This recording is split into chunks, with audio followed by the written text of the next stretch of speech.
Hello everyone. तो आज हम सीखेंगे कि पाइथन में एक GUI कैलेंडर कैसे बनाते हैं। तो चलिए स्टार्ट करते हैं। तो उसके लिए सबसे पहले हम अपनी IDE ओपन करेंगे।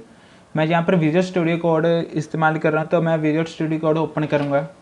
अगर आप भी विजुअल स्टूडियो कोड इस्तेमाल कर रहे हैं तो उसके लिए सबसे पहले हम न्यू फाइल करेंगे और फिर टेक्स्ट एडिटर करेंगे। टेक्स्ट एडिटर करने के बाद सबसे पहले हम इसको एम्प्टी फाइल को सेव करेंगे। तो उसके लिए हम फाइल पर जाएंगे और सेव पर क्लिक करेंगे। अब यहाँ पर आप किसी भी नाम से फाइल को सेव कर सकते हैं। मैं GUI कैलेंडर के नाम से सेव कर रहा हूँ, बट एंड में .py लगाना मत भूलिएगा। तो एंटर। अब ये सेव हो चुकी है। सेव होने के बाद हम मॉड्यूल्स को इंपोर्ट करेंगे जो कि हमारे GUI में इस्तेमाल होंगे। तो सबसे पहले मैं इंपोर्ट करूँगा टीकेंटर को। इंपोर्ट, उसके लिए मैं इंपोर्ट लिख रहा हूँ स्पेस टीकेंटर TKINTER। मेरे ख्याल से आपको ये विजिबल नहीं है अच्छे से, तो मैं इसको थोड़ा सा जूम इन कर लेता हूँ ताकि आपको विजिबल हो। आई थिंक इतना बहुत है जूम इन। आई होप कि आपको विजिबल हो रहा है अच्छे से। अब मैं इंपोर्ट टीकेंटर करने के बाद टीकेंटर एज TK करूँगा। अब ये एज TK का फ़ायदा क्या है?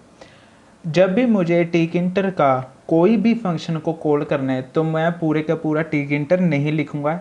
तो उसकी शॉर्ट फॉर्म है TK। मतलब कि मैंने टीकेंटर की एक शॉर्ट फॉर्म ले ली एज TK। TK टीकेंटर की शॉर्ट फॉर्म होगी। और अब मैं एंटर प्रेस करूँगा। अब एक और मॉड्यूल इंपोर्ट करूँगा, इंपोर्ट, जिसका नाम है कैलेंडर। अब ये मॉड्यूल हमारी हेल्प करेंगे कैलेंडर को प्रिंट करने में। अब इसके बाद मैं एंटर प्रेस करूँगा।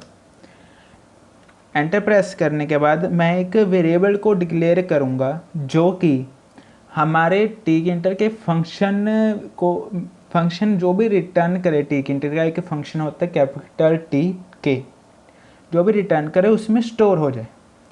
अब उसमें उसके एक आप कोई भी वेरिएबल इस्तेमाल कर सकते हैं। मैं जहाँ पर एक वेरिएबल इस्तेमाल कर रहा हूँ GUI। आप कोई भी नाम ले सकते हैं। GUI = TK dot capital TK। अब ये कैपिटल TK एक टीकेंटर का एक फंक्शन है जो कि अपने अंदर स्टोर, मतलब कि स्टोर नहीं कह सकते, मतलब कि ये बाय डिफ़ॉल्ट रिटर्न करता है आपकी विंडो के, मतलब कि एक तरह के बॉर्डर को। अब उसमें होता क्या है, ये रिटर्न करेगा आपके इस मिनिमाइज़र को, मैक्सिमाइज़र को या फिर क्रॉस बटन को। और ये जो ये साइड में है ये बॉर्डर सा, हाँ इसको।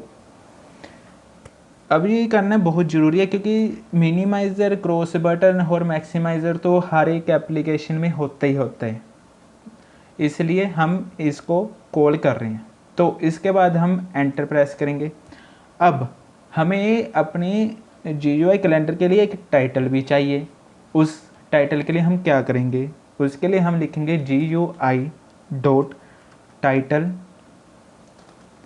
अब आप कोई भी टाइटल दे सकते हैं। मैं यहाँ पर एक टाइटल दे रहा हूँ कैलेंडर का, क्योंकि हम कैलेंडर बना रहे हैं इसलिए कैलेंडर। अब ये टाइटल कहाँ पर होगा? टाइटल होगा यहाँ पर, जैसे कि इस विजुअल स्टूडियो कोड का टाइटल है विजुअल स्टूडियो कोड, जो कि यहाँ पर है। यहाँ पर आपकी एप्लीकेशन में यहाँ पर कैलेंडर होगा। इसके लिए हम टाइटल दे रहे हैं ताकि यहाँ पर कुछ लिखा हो आ जाए। अब इसके बाद एंटर प्रेस करेंगे। एंटर प्रेस करने के बाद हम ईयर को डिक्लेयर करेंगे कि कौन से साल का कैलेंडर चाहिए आपको। तो मुझे जैसे कि एक वेरिएबल, सबसे पहले हम एक वेरिएबल डिक्लेयर करेंगे किसी भी नाम का। मैं यहाँ पर ईयर, वेरिएबल का नाम ईयर ले रहा हूँ, आप कुछ भी ले सकते हैं।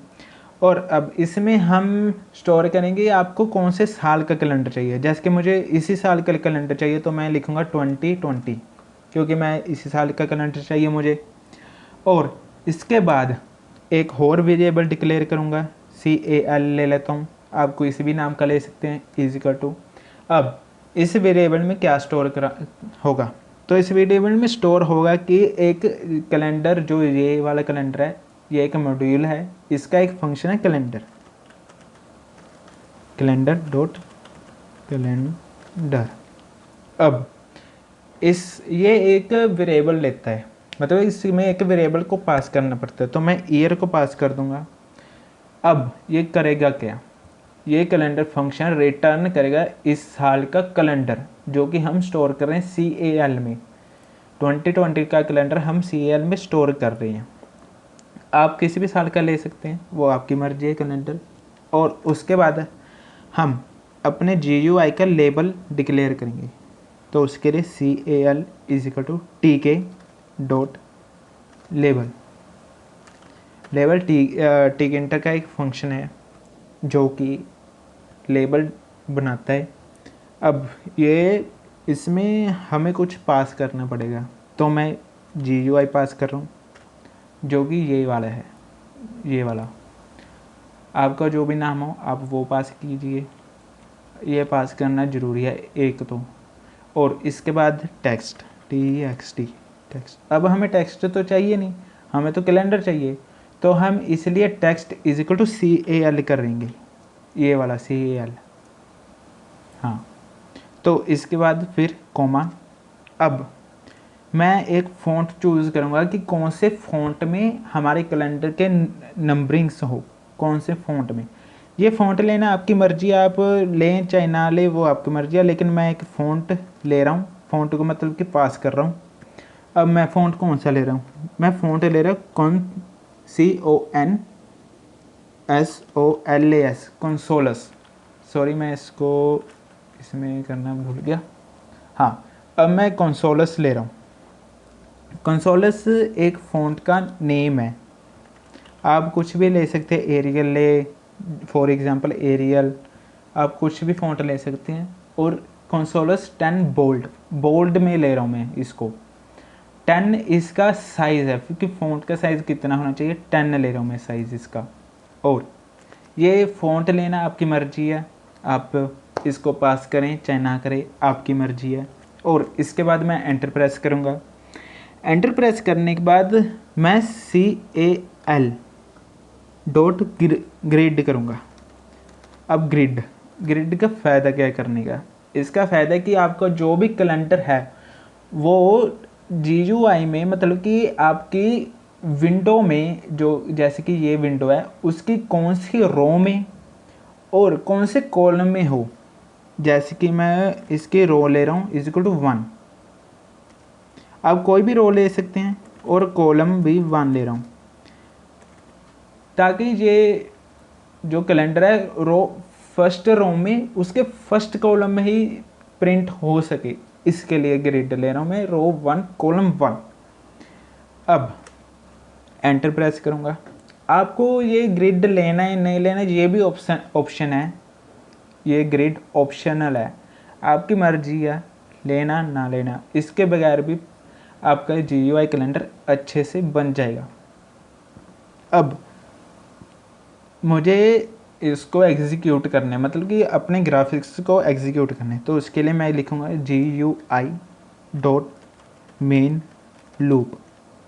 अब ये मैंने मेन लूप फंक्शन को कॉल करूँगा। अब ये मेन लूप फंक्शन करेगा क्या, ये मेन लूप फंक्शन करेगा ये कि आपके पूरे इस प्रोग्राम में जितने भी ग्राफिक्स इस्तेमाल हुआ है उसको एग्जीक्यूट कर देगा। तो अब हम इसको डीबग करते हैं, तो हम उसके लिए रन पे जाएंगे, स्टार्ट डीबग करेंगे। स्टार्ट डीबग करने के बाद ये डीबग होकर अपने आप ही एग्जीक्यूट हो जाएगा। तो हम करते हैं इसको, तो चलिए स्टार्ट डीबग करते हैं। उसके बाद पाइथन फाइल, तो ये डीबग होना शुरू हो गया है। ये देखिए, आप देख सकते हैं कि आपका एक GUI कैलेंडर एग्जीक्यूट हो चुका है। तो कॉन्ग्रेचुलेशन, आपने एक सिंपल तरीके से अपना GUI कैलेंडर बना लिया है।